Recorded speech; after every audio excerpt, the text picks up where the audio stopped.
Right, so the first thing that's going to happen here is you can see Scott there, he's our crew commander. He's going to start to scrutinise anyone that comes to him for some information. The first thing that he would do, obviously outside of this drill scenario, is check for any life risk in the premise when there's a fire. Once he's established if there's anyone inside or not in that building, he's going to go through various things like what hazards there may be inside, what could potentially be dangerous to us, what's on fire, where the fire is, and he's going to come up with his plan. Obviously that's gone quite quick because we're in a bit of drill mode, and what you can see now is that there's a ladder going up to the second floor and some hose being run out and a hydrant put in. So the hydrant is to make sure we don't run out of water. The hose is there to make sure that the breathing apparatus team go in with water to put the fire out and for their own protection.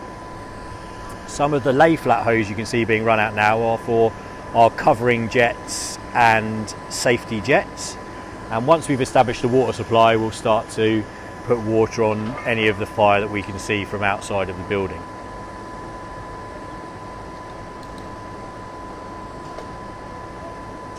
What you can see with the ladder is what we call a poles to face ladder pitch, and we use that sometimes when there are perhaps obstructions in the way to stop us doing what we call a standard ladder pitch. So at the moment we have a little cage to the right hand side of the drill tower, so we've decided on this occasion, or Scott's decided rather on this occasion, that the best way to put that ladder up and the safest way would be just to manipulate it with the poles to the front rather than to the sides.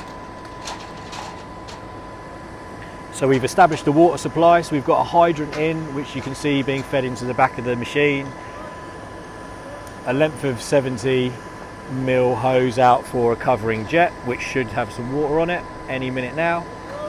The breathing apparatus team will now go what we call entry control, where a system is established to make sure we know where they're going in the building and what their tasks are and how much air they may have left to make sure they don't run out. There's now water going into the building, into the first floor. The pump operator's communicating with the two firefighters on the end of the lines. Scott will have communicated with them in terms of where he wants the water to go. And you can see the hose reel is also run out to the foot of the ladder waiting for the breathing apparatus teams.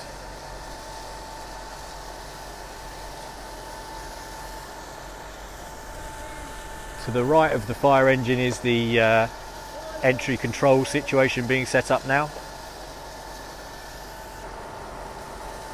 Scott will continually be updating his information in terms of hazards and situations that may arise as we progress, to update his plan and communicate that with the team.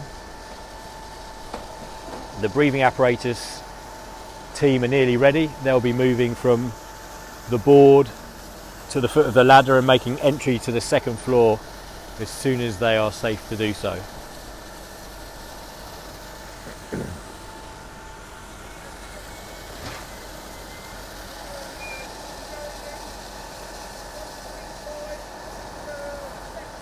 The entry control officer, which today is Paul, he's got the checkered tabard on.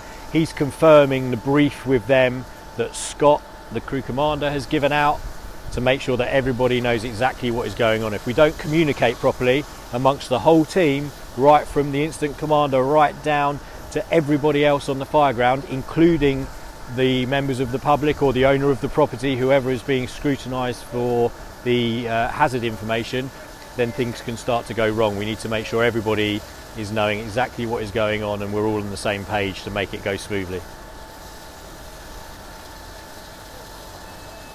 So their breathing apparatus tallies are taken out of their sets and put into the board, and that gives Paul, who is the entry control officer, an idea of exactly who is moving through the system. You can see that one of the jets from the right hand side has been turned off, which is going to allow the breathing apparatus team to make safe movement up the ladder without getting too wet.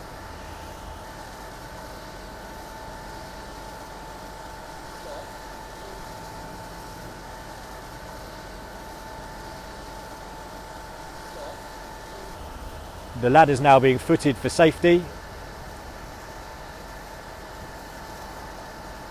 and the firefighters are making their way up to the second floor.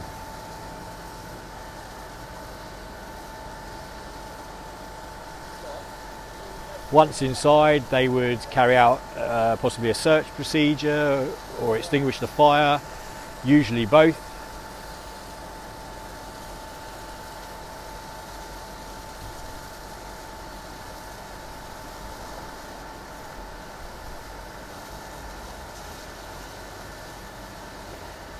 So a little bit of water's gone into the second floor to try and control the environment, perhaps lower the temperature if need be, and the firefighter will now make their way into the second floor, confirming the floor is safe, etc., etc., and then making sure the second firefighter in the breathing apparatus team can make their way up the ladder too.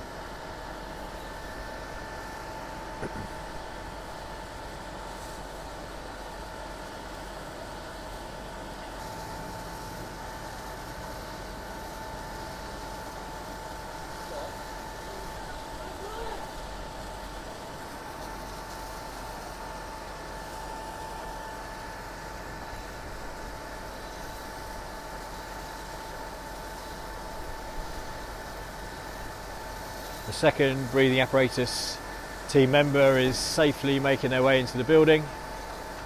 They will now be discussing the environment that they have met and dealing with it with their hose reels and communicating that back out to the incident commander. And there's some water.